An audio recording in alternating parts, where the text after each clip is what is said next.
बिस्मिल्लाहिर्रहमानिर्रहीम अस्सलामुअलैकुम वरहमतुल्लाहि वबरकातुहू। उम्मीद है दोस्तों आप सब खैर आफिस से होंगे। आज के अपने इस वीडियो के अंदर हम CS 604 ऑपरेटिंग सिस्टम की असाइनमेंट नंबर 2 फाल 2024 को कंप्लीट सॉल्व करेंगे। इसकी जो ड्यू डेट है वो 2 जनवरी 2025 है, लेकिन आप इसको 3 जनवरी रात 12 बजे तक भी सबमिट करवा सकते हैं। इस असाइनमेंट को आपने MS वर्ड की फ़ाइल के अंदर सबमिट करवाना है, ठीक है? किसी किसी भी अदर फ़ाइल के अंदर आपने इसको सबमिट नहीं करवाना।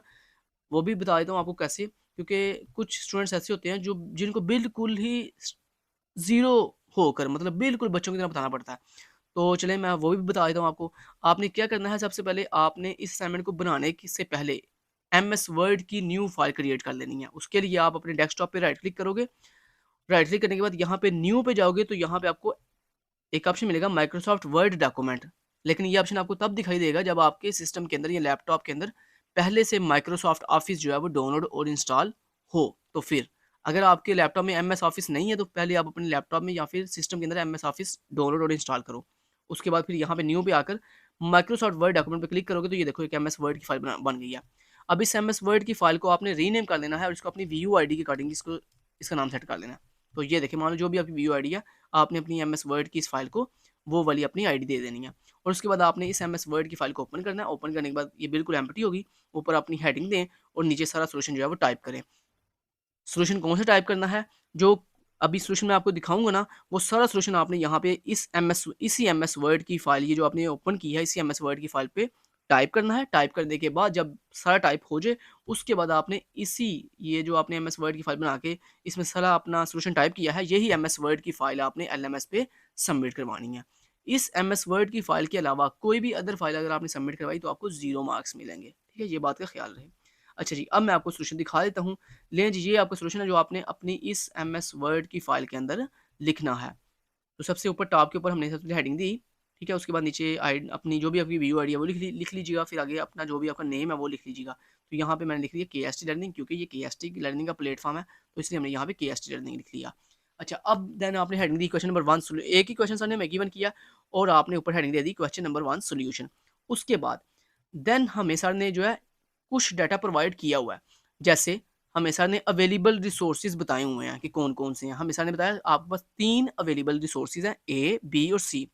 ए के 3 रिसोर्सेज़ अवेलेबल हैं, B के 2 रिसोर्सेज़ अवेलेबल हैं और C के 2 रिसोर्सेज़ अवेलेबल हैं। इंस्टेंस आप इसको कह सकते हो। अच्छा, ये ए, बी, सी जो रिसोर्सेज़ हैं इसका क्या मतलब है? इसका दोस्तों मतलब ये है, मतलब जैसे आपके पास डिफरेंट रिसोर्सेज़ नहीं होते कि लैपटॉप में, कंप्यूटर में, आप जब अपना कंप्यूटर लैपटॉप यूज़ करते हो तो आपके पास डिफरेंट रिसोर्सेज़ होते हैं। जैसे लाइक आपके पास प्रिंटर होता है, आपके पास स्कैनर होता है, आपके पास हेडफ़ोन होता है, आपके पास माइक्रोफ़ोन होता है, आपके पास लाइक यूएसबी होती है, आपके पास मान लो कोई ब्लूटूथ है। इस तरह से मतलब जो आप डिफरेंट रिसोर्सेज़ यूज़ करते हैं ना अपने लैपटॉप के साथ, लाइक मेमोरी है, प्रोसेसर है, ठीक है? सॉरी, प्रोसेसर को मेमोरी कहते हैं, हाँ, लेकिन मेमोरी के भी 2 टाइप्स हैं ना, सेकेंडरी एंड आपकी प्राइमरी मेमोरी, ठीक है? तो वो मेमोरी हो गई आपकी। उसके बाद आपकी हार्ड डिस्क हो गई, ठीक है? तो और भी बड़ी सी आपका कीबोर्ड हो गया, ठीक है? तो ये सारी-सारी रिसोर्सेज़ हैं। तो ऐसे ही समझ लो, ए जो है वो मान लो आपका प्रिंटर है और बी जो है वो आपका स्कैनर है और सी जो है वो मान लो आपका कीबोर्ड है। तो अब समझ आई बात की कि यहाँ पे रिसोर्सेज़ का मतलब क्या है? तो मतलब वो कह रहे हैं कि आपके पास 3 जो हैं वो प्रिंटर अवेलेबल हैं, 2 स्कैनर अवेलेबल हैं और 2 जो है वो आपके पास क्या कीबोर्ड अवेलेबल है। यहाँ तक उम्मीद है आपको समझ आ गई है। ये हालाँकि डाटा साहब ने हमें गिवन किया हुआ था, खुद बताया था। बस मैंने आपको समझाया कि इसका क्या मतलब है। नेक्स्ट चलते हैं जी। नेक्स्ट हमें सर ने बताया था एलोकेटेड रिसोर्सेज़। एलोकेटेड रिसोर्सेज़ का मतलब क्या है कि जो रिसोर्सेज़ हमारे पास मौजूद थे ना, उन रिसोर्सेज़ में से हमने जो रिसोर्सेज़ अपने प्रोसेसेस को दिए हुए हैं। अब हमारे पास डिफरेंट प्रोसेसेस हैं, P0, P1, P2, P3, P4, यानी ये सारे के सारे क्या हैं? ये हमारे सारे के सारे प्रोसेस हैं। प्रोसेस मीन वो जॉब जो एग्ज़ीक्यूट होने के लिए आई है, लाइक जैसे MS वर्ड। प्रोसेस का मतलब क्या है? मतलब जो टास्क आप अपने लैपटॉप में रन करते हो ना, तो उसको हम प्रोसेस कहते हैं। जैसे लाइक आपने MS वर्ड ओपन किया, तो अब आपका MS वर्ड क्या है? वो एक प्रोसेस है जो मेमोरी को मिलेगा कि जनाब मुझे रन होना है, मुझे एग्ज़ीक्यूट होना है, ठीक है? ऐसे ही मान लो आपने गूगल क्रोम ओपन किया, अब गूगल क्रोम क्या है? वो भी एक प्रोसेस है जिसने आपकी मेमोरी को बोला, आपके प्रोसेसर को बोला कि मैं एक प्रोसेस हूँ और मुझे एग्ज़ीक्यूट होना है, ठीक है? तो जो भी चीज़, मतलब आप जो भी टास्क अपने लैपटॉप में परफ़ॉर्म करते हो ना, कोई भी एप्लीकेशन जो ओपन करते हो उसको हम प्रोसेस कहते हैं। तो यहाँ पे सर हमें बता रहे हैं कि आपके पास 5 प्रोसेस हैं, P0, P1, P2, P3 and P4। अब ये जो 5 प्रोसेस थे ना, उनको सर कह रहे हैं हमने अपने डिफरेंट जो ये जो रिसोर्सेज है ना ABC, ये एलोकेट किए हुए हैं, मतलब एलोकेट मीन दिए हुए हैं। अब वो आगे सर ने बताया हुआ है कि P0 जो प्रोसेस है, उसको हमने जो अपना A रिसोर्स था, मतलब जो लाइक प्रिंटर था, उसके कितने इंस्टेंस दिए हुए हैं, 0, मतलब कोई इंस्टेंस नहीं दिया हुआ। उसके बाद सर कह रहे हैं जो P0 है उसको हमने अपना जो B रिसोर्स था, मतलब लाइक स्कैनर, उसका एक इंस्टेंस दिया हुआ है, मतलब समझ लो एक प्रिंटर जो है, स्कैनर जो है वो P0 को दिया हुआ है, प्रोसेस 0 को दिया हुआ है। उसके बाद P0 को हमने जो C रिसोर्स था वो कितने दिए हुए हैं, एक 0 इंस्टेंस दिया हुआ है, मतलब वो भी 0 है। ऐसे ही बाकी सर ने सारा हमें डाटा गिवन किया हुआ है। समझ आ गई बात की? नेक्स्ट चलते हैं। नेक्स्ट है जी रिक्वेस्ट रिसोर्सेज। ये रिक्वेस्ट रिसोर्सेज क्या होते हैं? रिक्वेस्ट रिसोर्सेज का मतलब ये है कि जो आपने ये प्रोसेस रन किए हुए हैं, ये प्रोसेस अपनी नीड, अपनी ज़रूरत को पूरा करने के लिए जो रिसोर्सेज मांगते हैं, किससे? प्रोसेसर से, या आपके डिफरेंट जो प्राइमरी थिंग्स हैं आपके सिस्टम के अंदर, उनसे जब मांगते हैं रिसोर्सेज, तो इसको हम कहते हैं रिक्वेस्ट रिसोर्सेज। कि आपके लाइक जैसे इसकी भी एग्जांपल देता हूँ, मान लो आपने एमएस वर्ड ओपन किया। अब एमएस वर्ड ने आपकी मेमोरी को बोला कि मुझे प्रिंटर की ज़रूरत है। तो ये क्या कर रहा है? ये एमएस वर्ड बेसिकली आपके प्रोसेसर से मांग रहा है प्रिंटर रिसोर्स। ठीक है? ऐसे ही मान लो एमएस वर्ड है, आपने उसको ओपन किया, वो एमएस वर्ड क्या है? एक प्रोसेस है। तो उस प्रोसेस ने आपके प्रोसेसर से, या फिर मतलब आपकी मेमोरी से क्या माँगा? कीबोर्ड माँगा। तो मतलब ये क्या कर रहा है वो रिक्वेस्ट कर रहा है रिसोर्सेज़ की, मतलब उसको नीड है कीबोर्ड की, तो उसने रिक्वेस्ट भेजी किसको? आपकी मेमोरी, क्योंकि मुझे नीड है, ज़रूरत है किसकी? आपके कीबोर्ड की। समझ रहे हो बात को? तो इसको हम कहते हैं रिक्वेस्ट रिसोर्सेज़, कि जो आपके प्रोसेस जो एग्ज़ीक्यूट हो रहे होते हैं, वो जो रिसोर्सेज़ मेमोरी से माँग रहे होते हैं, अपनी ज़रूरत को पूरा करने के लिए, उसको हम कहते हैं रिक्वेस्ट रिसोर्सेज़। तो यहाँ पे देखें वही बताया बताया सर ने कि पी जो 0 प्रोसेस है, उसने ए जो रिसोर्स था वो 0 माँगा है, बी रिसोर्स 0 माँगा है और सी रिसोर्स 1 माँगा है। ऐसे ही P1 ने आगे फर्दर जो है ए के 2 रिसोर्स माँगे हैं, बी के 0 रिसोर्स माँगा है और सी के 2 रिसोर्स माँगे हैं। बाकी फर्दर ऐसे ही सारा कुछ ये चल रहा है। ठीक है? तो ये चीज़ आपने एमएस वर्ड में ऐसे टेबल बना के ही बनानी है, जैसे मैंने टेबल बना के शो की हुई है आपको। ये मेरा ओरिजिनल जो है सॉल्यूशन है। ठीक है? जो मैं आपको दिखा रहा हूँ। समझ रहे हो बात को? तो ये टेबल एमएस वर्ड में बनाने आपको आते ही होंगे, चाहे वो भी एक दफ़ा बता ही दूँ एमएस वर्ड में टेबल कैसे बनाते हैं। तो उसके लिए ये देखें एमएस वर्ड में आके ना, अगर आपने मान लो कोई टेबल बनाना हो, तो उसके लिए आप यहाँ पे इंसर्ट के ऑप्शन पे जाते हो और यहाँ पे टेबल पे क्लिक करो और उसके बाद ये देखो, ये कॉलम्स और ये आपकी रोज़, जितने मर्ज़ी कॉलम बनाते जाओ, जितनी मर्ज़ी रोज़ बनाते जाओ।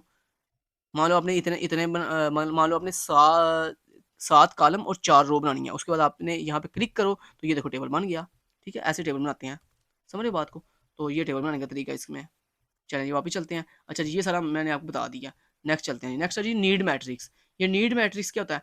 नीड मैट्रिक्स ये होता है कि जनाब आपके प्रोसेस को आपके प्रोसेस को जो उसने रिक्वेस्ट की थी, मतलब आपका जो मान लो P0 जो प्रोसेस है, उसने जो रिक्वेस्ट की है, उस रिक्वेस्ट में से अगर आप माइनस कर दो किसको?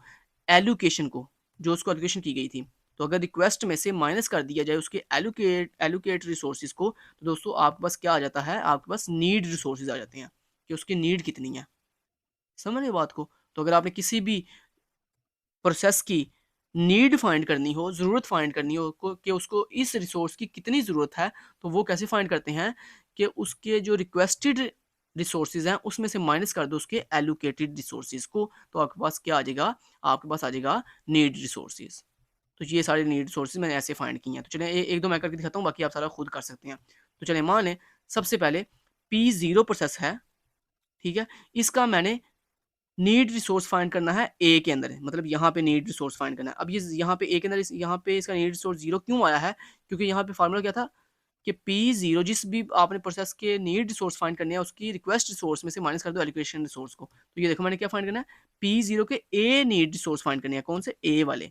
तो अब मैं क्या करूँगा? उसके ए वाले ही जो रिसोर्सेज़ हैं उनको माइनस करूँगा। तो ये देखें, ये जनाब मेरे P0 के ए वाले रिक्वेस्ट रिसोर्स है जो कि 0 हैं, यहाँ पे लिख लो 0, ठीक है? उसके बाद उसके जो एलोकेटेड रिसोर्सेज़ थे P0 के, जो ए के अंदर एलोकेटेड रिसोर्सेज़ थे वो भी क्या थे? 0। तो 0 माइनस 0, तो 0 माइनस 0 जो जो आपका था 0। तो इसलिए यहाँ पे आ गया 0। ठीक है, ये देखो यहाँ पे नीड रिसोर्स 0 आ गया। ऐसे ही अब आपने P0 के बी रिसोर्स के नीड रिसोर्स फाइंड करने हैं, मतलब बी वाले जो उसका रिसोर्स है उसके इंस्टेंस फाइंड करने हैं, नीड इंस्टेंस फाइंड करने हैं। तो कैसे फाइंड करेंगे? सेम वही तरीका कि P0 के बी के अंदर जाके अपने उसके रिक्वेस्ट रिसोर्स में से एलोकेट रिसोर्स माइनस कर दो। तो ये देखो P0 के रिक्वेस्ट रिसोर्स कितने हैं? 0, तो यहाँ पे लिख लो 0 माइनस आगे उसके एलोकेशन रिसोर्स कितने हैं? तो P0 के बी के लिहाज से एलोकेशन रिसोर्सेज है 1, तो 0 माइनस 1। तो मुझे बताओ 0 में से -1 होता है? नहीं होता। दोस्तों अगर आपकी जो वैल्यू है, मतलब जो रिक्वेस्ट रिसोर्स है, अगर वो लेस हो और आपके एलोकेटेड रिसोर्सेज ग्रेटर हों, तो फिर क्या करते हैं? फिर जनाब जो आपके रिक्वेस्ट रिसोर्स होते हैं ना, वो सेम एज इट इज लिख लेते हैं, क्योंकि वो माइनस तो हो नहीं सकते। अब देखो ना, यहाँ पे 0 में से 1 माइनस हो नहीं सकता, तो हम क्या करेंगे? हम ये जो रिक्वेस्ट रिसोर्स है 0, इसको सेम एज इट इज यहाँ पे लिख लेंगे। तो ये देखो मैंने सेम एज इट इज 0 लिख लिया यहाँ पे।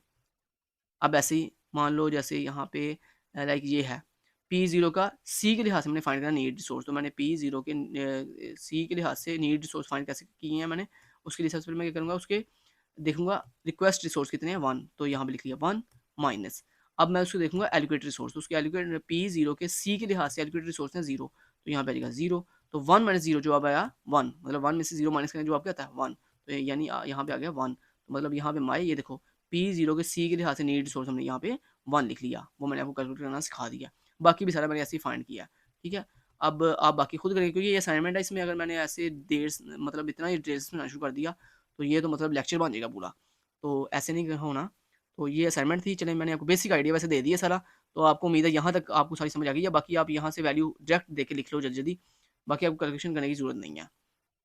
चलिए नेक्स्ट चलते हैं। नेक्स्ट दोस्तों स्टेप अब ये है कि अब हमने सेफ्टी चेक करनी है स्टेप बाय स्टेप, कि मतलब हमारा कौन सा प्रोसेस एग्जीक्यूट हो कैसे कैसे, तो हमारी जो है सेफ्टी रहे, मतलब हमारे सिस्टम के अंदर डेडलॉक करना हो। अब दोस्तों डेडलॉक क्या होती है?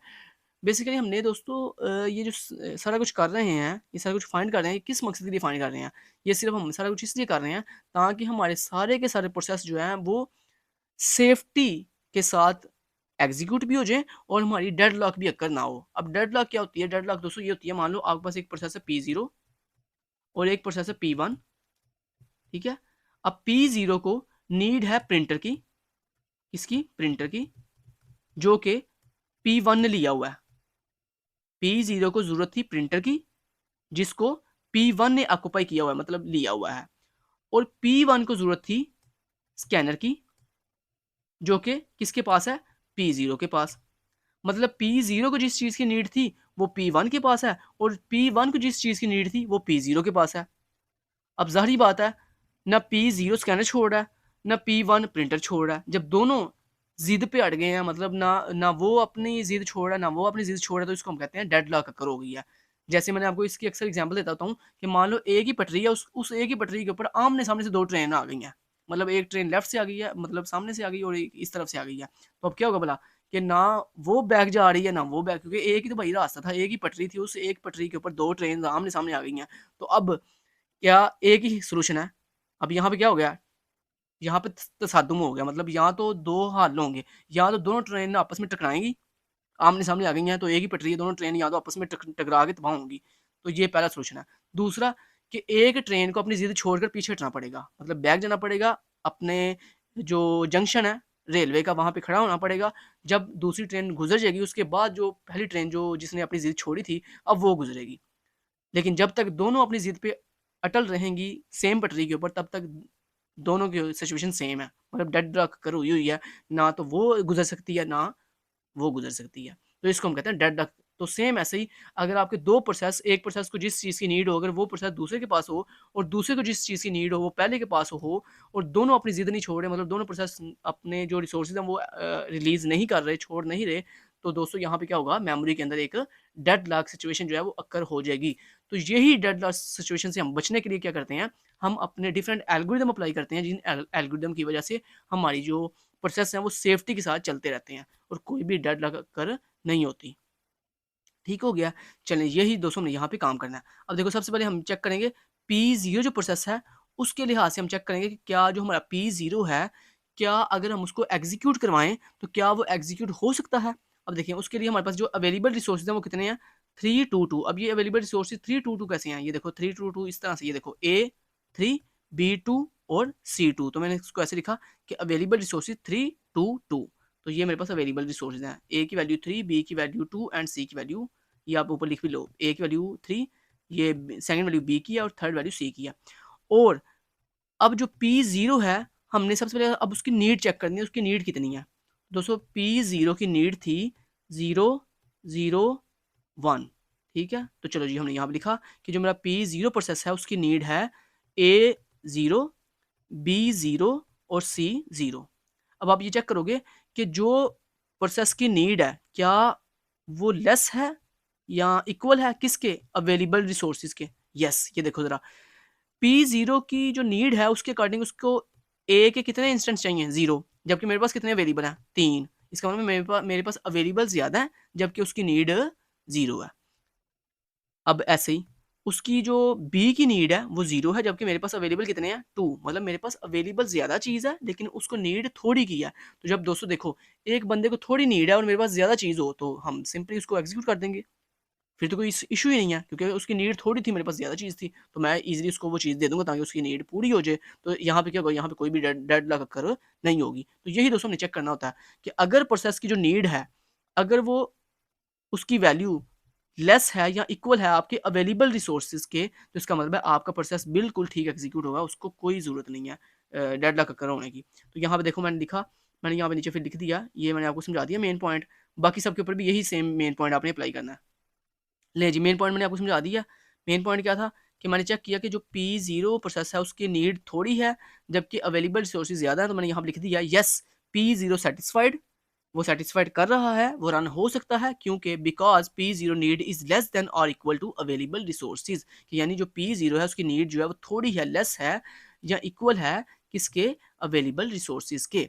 देन आगे मैंने लिखा व्हेन P0 कंप्लीटेड। अब हम क्या करेंगे, जब उसकी नीड फुलफिल हो रही है तो अब हम क्या करेंगे, P0 को एग्जीक्यूट कर देंगे। जब P0 एग्जीक्यूट हो जाएगा तो आगे मैंने लिखा है व्हेन P0 कंप्लीटेड, कि जब P0 अपनी जो टास्क है वो कंप्लीट जब कर लेगा, then release its allocated resources. तो फिर वो क्या करेगा, जारी बात है, देखो एक प्रोसेस है, जब वो अपना काम फिनिश कर लेता है तो उसके बाद क्या होता है, उसके बाद जो प्रोसेस थे, जो रिसोर्सेज थे, वो आप क्या कर देगा, छोड़ देगा, रिलीज कर देगा। जैसे मालूम मुझे नीड थी प्रिंटर की, तो जब मेरी नीड पूरी हो गई, जब मैं फिनिश कर दिया अपना काम, तो अब मैं क्या करूँगा, क्या प्रिंटर उठा कर घर ले जाऊँगा? नहीं, मैं प्रिंटर वहीं पे छोड़ दूँगा, मतलब मैंने प्रिंटर को रिलीज़ कर दिया, छोड़ दिया। तो यही चीज़ यहाँ पे आके P0 ने जब अपना काम फिनिश कर देगा, तो वो जो उसको रिसोर्स एलोकेट किए गए थे, प्रिंटर, स्कैनर जो भी, तो उसने उसको क्या कर दिया, सब रिसोर्सेज़ को रिलीज़ कर दिया। तो अब दोस्तों जब वो रिलीज़ करेगा तो अब आपने क्या करना है, न्यू अवेलेबल रिसोर्सेज़ फाइंड करने हैं। अब न्यू अवेलेबल रिसोर्सेज़ कैसे फाइंड करते हैं? बड़ा आसान है कि जो आपके ओल्ड अवेलेबल रिसोर्सेज थे उसमें प्लस कर दो आपके इस करंट प्रोसेस जिसका काम फिनिश हुआ है, इसके एलोकेटेड रिसोर्सेज को। तो ये देखिए मैंने यहाँ पे लिखा न्यू अवेलेबल रिसोर्सेज फाइंड करने का तरीका ये होता है कि आप अपने जो ये अवेलेबल रिसोर्सेज हैं इनमें प्लस कर दो एलोकेटेड रिसोर्सेज को। अब सबसे पहले अवेलेबल रिसोर्सेज कहाँ पे हैं, ये लिखे हुए हैं 3 2 2। और P0 के एलोकेटेड रिसोर्सेज कितने थे, तो वो ऊपर यहाँ पे लिखे हुए हैं, ये देखो मैं ऊपर आपको दिखाता हूँ। ये देखो, ये P0 के एलोकेटेड रिसोर्सेज हैं 0 1 0। तो ये मैंने नीचे जाकर लिख दिया 0 1 0। ये देखो, ये लिख दिया मैंने, ये अवेलेबल रिसोर्सेज थे हमारे और ये P0 के एलोकेटेड रिसोर्सेज थे। दोनों का प्लस करेंगे, देखें अब प्लस कैसे करना है, पहली वैल्यू में पहली वैल्यू प्लस करनी है, दूसरी में दूसरी और तीसरी में तीसरी। देखो 3 प्लस 0 कितना जवाब आ गया, 3। उसके बाद 2 प्लस 1 कितना जवाब आ गया, 3। उसके बाद 2 प्लस 0 कितना जवाब आ गया, 2। तो ये आपके न्यू अवेलेबल रिसोर्सेज आ गए हैं 3 3 2। क्लियर। अब सेम वही दोस्तों इसको कॉपी पेस्ट करके नीचे पेस्ट बस करते जाओ। अब सिर्फ फर्क कहाँ पे आएगा, सिर्फ यहाँ पे P0 की जगह P1 आ जाएगा, उसकी नीड आ जाएगी आगे कि P1 की नीड कितनी थी। अब नीड कहाँ से देखेंगे, ये ऊपर लिखी तो हुई है, P1 की नीड है 0 0 2। तो यहाँ पे सेम लिख देंगे, तो P1 की नीड कितनी है 0 0 2। उसके बाद हम देखेंगे कि P1 की जो नीड है क्या वो अवेलेबल जो रिसोर्सेज है, अब अवेलेबल रिसोर्सेज ये वाले नहीं है, अब अवेलेबल रिसोर्सेज आपके ये वाले हैं जो आपने न्यू फाइंड किए हैं। तो अब देखो, जो उसकी नीड थी वो थी 002, जो न्यू अवेलेबल रिसोर्सेज हैं वो कितने हैं 332। तो देखो उसकी P1 की नीड थोड़ी है जबकि हमारे पास अवेलेबल रिसोर्सेज ज़्यादा है, तो हम क्या करेंगे P1 को एग्जीक्यूट कर देंगे। जब P1 एग्जीक्यूट हो जाएगा उसके बाद फिर वही सेम तरीका कि वो अपने एलोकेटेड रिसोर्सेज को रिलीज़ कर देगा। जब वो रिलीज़ करेगा, अब हम फिर नए सिरे से न्यू अवेलेबल रिसोर्सेज फाइंड करेंगे। तो उसका तरीका सेम सेम वही फिर होगा कि ये जो ओल्ड हमारे अवेलेबल रिसोर्सेज थे इनमें हम प्लस करेंगे P1 के एलोकेटेड रिसोर्सेज। तो हमारे पास जो यहाँ पे अवेलेबल रिसोर्सेज थे वो थे 332, और जो P1 के एलोकेटेड रिसोर्सेज थे जो कि आप ऊपर से देख सकते हो, ये देखो ऊपर एलोकेटेड रिसोर्सेज, ये देखो P2 के एलोकेटेड रिसोर्सेज, सॉरी P1 के एलोकेटेड रिसोर्सेज कितने थे 200। तो ये आप यहाँ पे ऐसे लिख लोगे, तो ये देखो उसके 200। अब इन दोनों का आपस में प्लस करोगे तो हमारे पास नए नए जो अवेलेबल रिसोर्सेज आ गए हैं वो हैं 532। अब इनको लेके आपने चलना है नेक्स्ट। ठीक है, अब देखो इसी तरह सेम P2 के लिए, P2 की नीड थी 000 जो कि लेस है किससे, आपके इस न्यू अवेलेबल रिसोर्सेज से। तो हम P2 को एग्जीक्यूट कर देंगे, जब P2 एग्जीक्यूट होगा तो वो देन अपने एलोकेटेड रिसोर्स को रिलीज कर देगा। जब वो रिलीज करेगा तो फिर हम नए सिरे से फिर अगेन अपना सेम वही formula new available resources find करेंगे, जो कि फाइंड करने का तरीका क्या है कि ये जो हमारे पास अवेलेबल रिसोर्सेज हैं इनमें प्लस करेंगे अपने P2 के एलोकेटेड रिसोर्सेज जो कि ऊपर लिखे हुए हैं, वो मैंने आपको सारे ये देखें टेबल्स में हर चीज़ की बना है। ये एलोकेटेड रिसोर्सेज का टेबल, ये आपका रिक्वेस्ट रिसोर्स का टेबल, और ये आपके नीड मैट्रिक्स यानी नीड रिसोर्सेज का टेबल। तो ये देखो इनको प्लस किया तो हमारे पास जो न्यू अवेलेबल रिसोर्सेज आए हैं वो कितने हैं 835। अब इनको नेक्स्ट आपने लेके चलना है नेक्स्ट स्टेप में।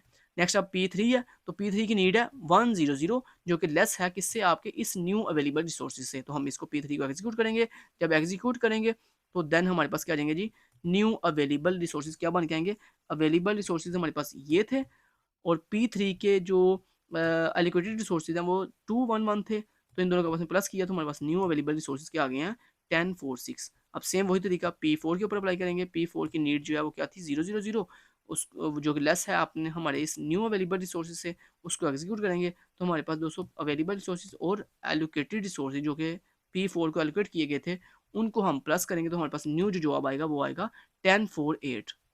ठीक है, लें जी। तो मुझे ये बताएं क्या यहाँ पे हमारे किसी भी स्टेप के अंदर कोई डेडलॉक अकर हुई है, मतलब कोई भी स्टेप ऐसा है जिसमें उसके नीड रिसोर्सेज ज़्यादा हों और अवेलेबल रिसोर्सेज कम हों? नहीं, ऐसा कुछ नहीं है। तो हमारे पास यहाँ पे जितने भी प्रोसेस हैं उन सब के नीड रिसोर्सेज कम थे, जबकि हमारे पास जो अवेलेबल रिसोर्सेज थे वो ज़्यादा थे। तो यहाँ पे कोई भी डेडलॉक अकर नहीं हुई। लिहाजा हमने फिर यहाँ पे फाइनल लिख दिया कि जो हमारी हमारे पास जो सेफ स्टेट है, मतलब एक ऐसी स्टेट जिसके अंदर हम अपने अगर प्रोसेस को एग्जीक्यूट करें तो हमारे पास कोई भी डेडलॉक अक्कर नहीं होगी, तो वो स्टेट कौन सी है कि हम सबसे पहले P0 को एग्जीक्यूट करेंगे, फिर P1 को, फिर P2 को, फिर P3 को, एंड देन लास्ट पे P4 को एग्जीक्यूट करेंगे, और यही आपका लास्ट पे सोल्यूशन था। ले ये पूरा सोल्यूशन आपने लिख लिया। उम्मीद है अब मैं एक दफ़ा आपको ये पूरा जो सोल्यूशन है ये एक दफ़ा यहाँ से ये सारा रिमूव करके, बल्कि आपने साथ साथ लिख लिया होगा, फिर भी एक दफ़ा आपको चलें ये करके दिखा देता हूँ। चलिए मैं एक काम करता हूँ, इसको बंद करके दोबारा दिखाता हूँ आपको कि मैंने इसको सेव किया था अपने पास यहाँ पे। दोबारा दिखा देता हूँ एक दफ़ा आपको। ये देखें, ये है जी हमारे पास सोल्यूशन फाइल, ये दिखाता हूँ आपको। तो ये MS वर्ड के अंदर आपने ये फाइल रेडी कर लेनी है। ये लें, ये लिख लो आप जल्दी से। ये लो सबसे पहले ये लिखो इतना इतना। ये लो जी, ये सबसे पहले अवेलेबल रिसोर्सेज हेडिंग दो, फिर उसके बाद अवेलेबल रिसोर्सेज, फिर ये आपका एलोकेटेड रिसोर्स का टेबल बनेगा। ठीक है, ये बन गया जब, उसके बाद फिर देना आप ये अपने रिक्वेस्ट रिसोर्स का टेबल बनाओगे। ठीक है, जब ये बन जाएगा फिर उसके बाद आप अपना नीड मैट्रिक्स का टेबल बनाओगे जिसमें आप ये फार्मूला भी लिखोगे। ठीक है, ये लिख लिया। उसके बाद जब ये बन जाएगा उसके बाद देन आपका नेक्स्ट ये चेक सेफ्टी स्टेट है स्टेप बाय स्टेप, और इसमें आपने सेम यही कॉपी पेस्ट करते जाना है, सिर्फ यहाँ पे नीड की वैल्यू चेंज होगी और ये old and new available sources change होंगे, सिर्फ इनकी वैल्यू चेंज होगी। और ये मैं लिखी हुई है, आप कैलकुलेट करने की जरूरत नहीं है, आप यहाँ देख देख के जल्दी जल्दी लिख सकते हो। तो इतना उम्मीद है आपने लिख लिया। आप नेक्स्ट नेक्स्ट चलता हूँ। नेक्स्ट ये है इतना इतना, लें जी नेक्स्ट आपका सोल्यूशन खत्म हो गया। Thank you so much, till then guys, take care, अल्लाह हाफिज़।